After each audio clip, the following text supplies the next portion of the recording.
बोल जयकारा बोल मेरे श्री गुरु महाराज की जय।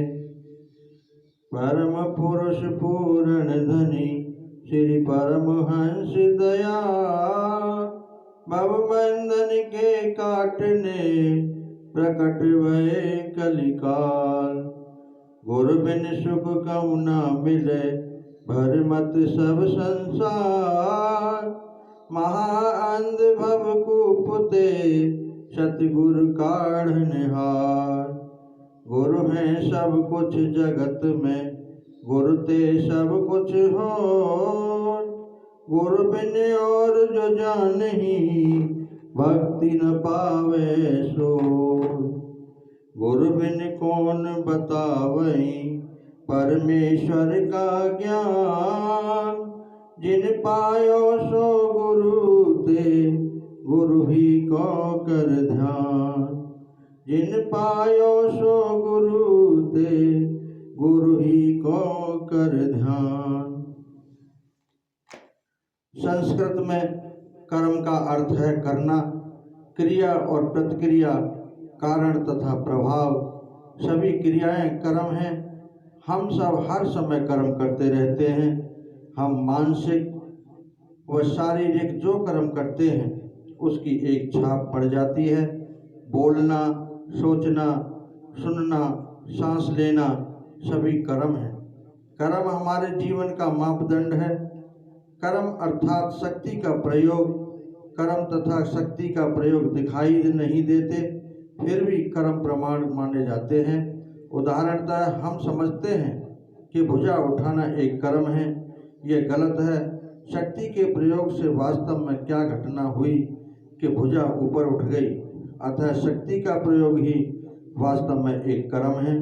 भुजा का उठाना केवल उस कर्म का बाहरी स्वरूप है। कर्म करने की वृत्ति हम सबका आंतरिक स्वभाव है तथा कोई भी कर्म किए बिना नहीं रह सकता। जैसा कि श्रीमद् भगवत गीता में कहा है, फेल से फारिग नहीं होता है कोई लम्हा भर। फितर तन मजबूर है इंसान सदूरे फेल पर। मनुष्य एक क्षण भी कर्म किए बिना नहीं रह सकता। मन का स्वभाव है कि वह हर क्षण कुछ न कुछ करता ही रहता है। कर्म या क्रिया मानो एक बीज बोने के समान है। बीज बोने से पहले किसान यह निर्णय लेने के लिए स्वतंत्र है कि उसने जमीन में कौन सा बीज बोना है। बीज बोने के पश्चात उसकी इच्छा स्वतंत्र नहीं, अर्थात अब यह नहीं सोच सकता कि कोई अन्य चीज का बीज बोया होता। जो कुछ उसने बोया है उसे वह समय आने पर काटेगा और उस पर निर्भर रहेगा, कारण कि अगली फसल तक वह दूसरा बीज नहीं बो सकता। यही दशा हमारे कर्म क्षेत्र के बीज की है। कोई भी कर्म करने से पहले निश्चय करने की स्वतंत्रता है, लेकिन हमारे निश्चय का फल हमें भुगतना होगा, जो कि हमें भविष्य में मिलेगा। हमारा भविष्य, जीवन परिस्थितियाँ, आशाएं और इच्छाएं सब इन कर्मों पर निर्भर हैं। वर्तमान में हम कर्म करने के लिए स्वतंत्र हैं, मगर भविष्य में हमें इनका फल भुगतना ही पड़ेगा। जैसे कि बहुत सारी लहरें एक बड़ी मात्रा में बड़ी लहर बन जाती हैं, जैसे ही कर्मों के प्रभाव से वृत्तियाँ बनती हैं और इनसे चरित्र की रचना होती है। चित्त वृत्तियाँ मन में ऐसे विद्यमान रहती हैं जैसे कि कली में फूल, बीज में वृक्ष तथा गर्भ में मानव। जैसे गर्भ एक मनुष्य का रूप धारण करता है, बीज एक वृक्ष में पनपता है, कली खिलकर फूल बन जाती है। ये सब इनके उन्नत रूप हैं। इस प्रकार मन की वृत्तियाँ भी अपने रूप में दुख और सुख का संसार बनाती हैं। मनुष्य जो कुछ भी करता है सब कुछ कर्म है। गुण और दोषों से मिले हुए प्रत्येक विचार, प्रत्येक आवेग, प्रत्येक वृत्ति, प्रत्येक काम कर्म है। सोचना, सुनना, बोलना, श्वास लेना सभी कर्म है। अतः साधक सचेत बनो, पूर्ण सतगुरु की शरण ग्रहण करो। उनकी कृपा से तुम्हारे सब कर्म धर्म में सम्मिलित हो जाएंगे और उन्हें सही दिशा मिलेगी। शुभ कर्म एवं सत्कर्म जीवन में खुशहाली लाते हैं। अशुभ कर्म आचरणहीन बनाकर पतन की ओर ले जाते हैं। यह विवेक अर्थात अच्छे बुरे कर्मों की पहचान, शुभ तथा अशुभ कर्मों का ज्ञान केवल पूर्ण सद्गुरु के मार्गदर्शन में ही हो सकता है। कर्म के कारण और परिणाम। कर्म योग के अनुसार जो कर्म हमने किए हैं उनका नाश तब तक नहीं होता जब तक कि वह अपना फल उत्पन्न नहीं कर लेता। यदि मैं बुरा काम करता हूँ तो मुझे दुख भोगना ही पड़ेगा। इस विश्व में कोई ऐसी शक्ति नहीं है जो इसे रोक सके। इसी प्रकार यदि मैं कुछ अच्छा काम करता हूँ तो दुनिया में ऐसी कोई भी शक्ति नहीं है जो इसके अच्छे फल को रोक सके। कारण का परिणाम जरूर होता है, कोई भी इसे रोक नहीं सकता। प्रत्येक क्रिया जो हम करते हैं उसका कर्ता पर परिणाम होता है या प्रतिक्रिया होती है जिसका प्रभाव चारों ओर आसपास के वातावरण पर भी होता है। एक पत्थर जो किसी तालाब में फेंका जाता है वह तुरंत ही डूब जाता है, लेकिन वह सतह पर अनगिनत तरंग पैदा कर देता है। ये लहरें तब तक हिलती रहती हैं जब तक कि वे किनारे तक पहुंच नहीं जाती, जहां पर वे किनारे की रेत से टकराता है और उन पर अपना प्रभाव छोड़ती हैं, या तो उन्हें तालाब से दूर ढकेलती हैं या उन्हें तालाब की तरफ ढकेलती हैं। प्रभाव सब जगह है, तालाब के ऊपर भी और किनारे पर भी। एक लहर चाहे छोटी भी हो उसका प्रभाव सारे तालाब में फैल जाता है। इसी तरह कोई भी क्रिया करने पर उसकी विचार तरंग दूर दूर तक चारों ओर फैल जाती है। व्यक्ति के प्रत्येक विचार शब्द तथा कार्य तरंगें पैदा करते हैं जिसका वातावरण में दूर तक प्रभाव होता है। उसका प्रभाव कितना गहरा तथा कितनी मात्रा में हुआ है यह क्रिया पर निर्भर है। एक कार्य जो साधारणतया तुच्छ नजर आता है उसका परिणाम बहुत होता है। श्वास लेना, सोचना, बोलना, साधारण व्यवहार इत्यादि अवश्य जीवन को प्रभावित करते हैं। कर्म के द्वारा पैदा की हुई शक्ति अच्छी या बुरी कर्ता पर प्रभाव डालती है।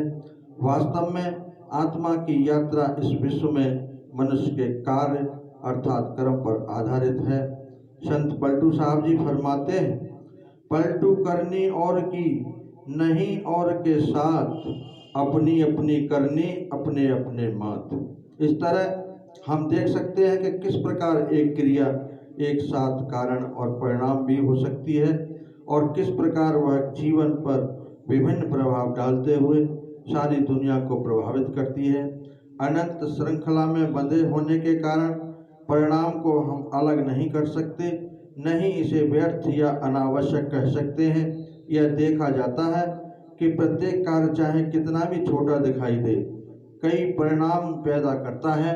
दिखाई देने वाले और न दिखाई देने वाले वे सारी दुनिया को प्रत्यक्ष या अप्रत्यक्ष रूप में प्रभावित करते हैं। कोई भी कर्म इस नियम से छुटकारा नहीं पा सकता कि प्रत्येक कारण का कोई परिणाम होगा और प्रत्येक कर्म का कर्ता पर उसी शक्ति और असर के साथ प्रभाव होगा। यही सामान्य रूप से कार्य कारण का नियम है जिसे हम कर्म योग का सिद्धांत कहते हैं। कर्म का सिद्धांत यह घोषणा करता है कि प्रकृति की सत्यता यह है कि कारण परिणाम में और परिणाम कारण में समाहित है। उदाहरण के तौर पर बीज में पूरा वृक्ष छिपा है जो एक वृक्ष बनाता है और वृक्ष फिर बीज पैदा करता है। इस सत्य को जान लेने पर किसी के चरित्र की अच्छाई व बुराई समझ आती है, किसी का व्यवहार कैसा है, किसी को दुख क्यों है, जबकि अन्य लोग अच्छा जीवन व्यतीत कर रहे हैं। हमें किसी को दोषी नहीं ठहराना चाहिए, वह हमारे अपने ही कर्म हैं जिनका परिणाम सुख या दुख, खुशियाँ या गम, आनंद या शोक लाता है। जो कुछ हमें प्राप्त है वह पूर्व में किए गए शारीरिक व मानसिक कर्मों का परिणाम है। यहाँ तक कि बाइबल में भी कहा गया है, परंतु बात तो यह है कि जो थोड़ा बोता है वह थोड़ा काटेगा भी और जो बहुत बोता है वह बहुत काटेगा भी। मनुष्य जो बोता है वही काटेगा, क्योंकि जो अपने शरीर के लिए बोता है वह शरीर के द्वारा विनाश की कटनी काटेगा और जो आत्मा के लिए बोता है वह आत्मा के द्वारा अनंत जीवन की कटनी काटेगा। हम भले काम करने में साहस न छोड़ें, क्योंकि यदि हम ढीले न हों तो ठीक समय पर कटनी काटेंगे। यह अच्छी तरह समझ लेना चाहिए कि वर्तमान दुख व सुख हमारे एकत्रित संस्कारों के फलस्वरूप हैं और पिछले कई जन्मों से जमा हैं, और जिसके लिए मनुष्य दुख और सुख भोगता है। प्रकृति व प्रारब्ध निरपेक्ष रहते हैं। मनुष्य अपनी वर्तमान अवस्था के लिए स्वयं जिम्मेवार है।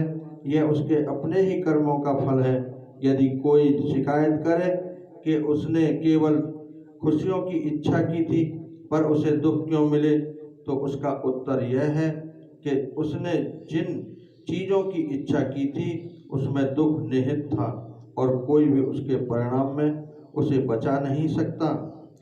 अज मुकाफते अमल गाफिल मशो गंदुम अज गंदुम बिरोज जो। ऐ मनुष्य, इस बात को निश्चय जान लो कि अपने कर्मों के फल भुगतने पड़ेंगे।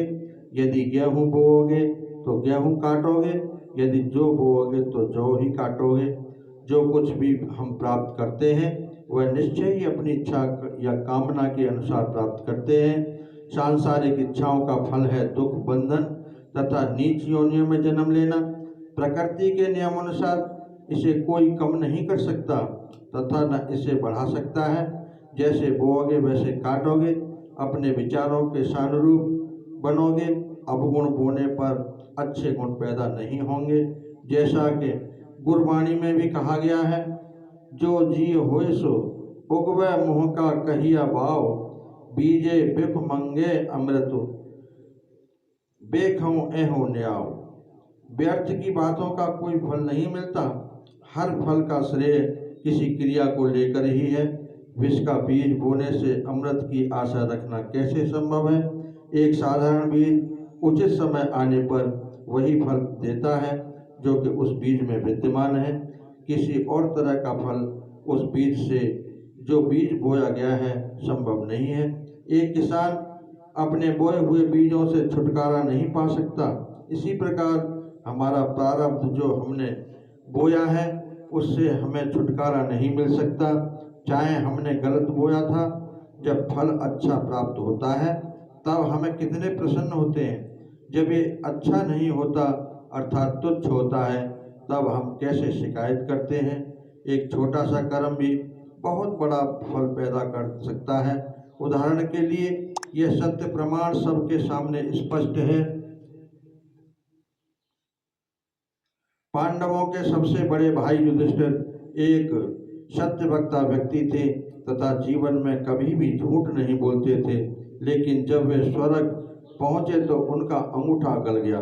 युधिष्ठिर ने सोचा कि उन्होंने कभी भी कोई बुरा काम नहीं किया, तो फिर उनका अंगूठा क्यों घायल हुआ। भगवान ने उन्हें याद दिलाया कि निस्संदेह उन्होंने बहुत ही पवित्र जीवन व्यतीत किया है, परंतु एक बार महाभारत के युद्ध में श्री कृष्ण के उकसाने पर उन्होंने यह कहा था कि अश्वत्थामा हाथी मर गया।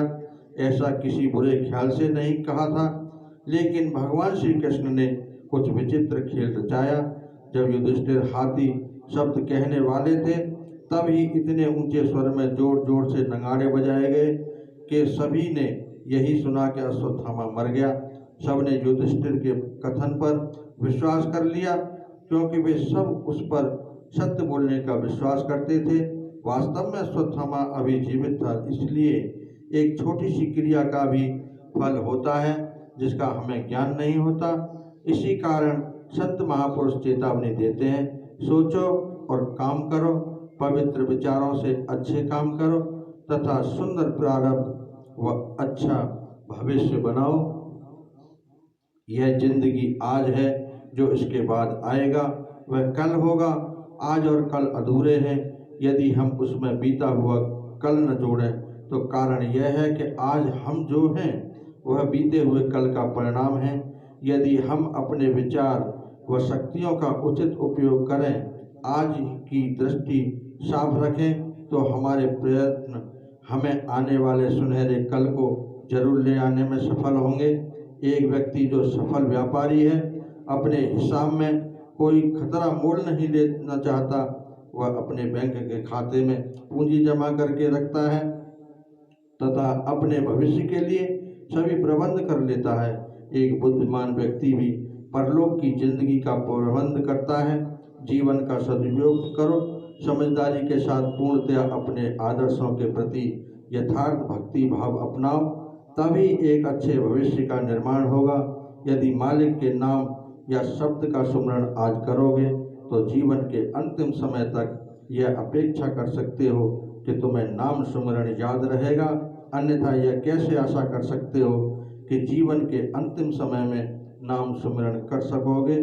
जो आज करोगे वही भविष्य बनेगा। बोलो जयकारा बोल मेरे श्री गुरु महाराज जी की जय।